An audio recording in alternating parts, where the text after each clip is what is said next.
Unbelievably, the most watched, most wondered about man in America has gone missing tonight. He apparently disappeared from under the noses of his lawyers and doctors this afternoon, dodged an arranged surrender, and vanished into the Los Angeles haze. When you think of real-life car chases, this is probably the one that comes to mind. It was the slow-speed chase that stopped the world. OJ Simpson was supposed to surrender earlier that day, charged with 2 counts of murder for the deaths of Nicole Brown Simpson and Ronald Goldman. Instead, he drove off in his Ford Bronco with his friend Al Collings at the wheel. There are few events so historic that people glue themselves to their TV to witness it, but this car chase did it. Okay, I'm going to have to interrupt this call. I understand we're going to go to a live picture in Los Angeles. Is that correct? Okay. This is Interstate 5, and this is courtesy of KCALR, one of our LA affiliates.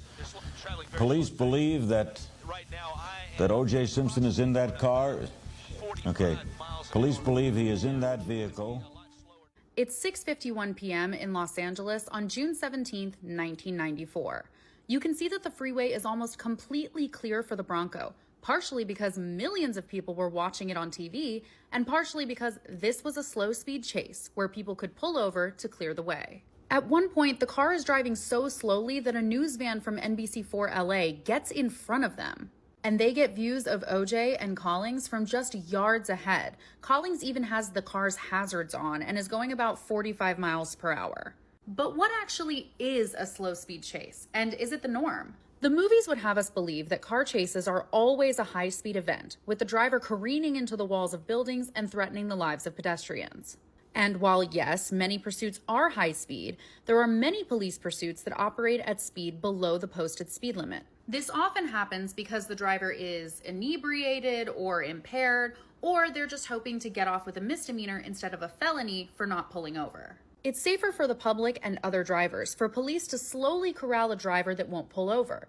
A slower speed of pursuit may also allow officials to negotiate with the driver to surrender, or wait until they run out of gas. We're staying ahead of it. We're going to his mansion, believing that he's going there, but it was an amazing situation on that overpass there. There were people running around on top of there.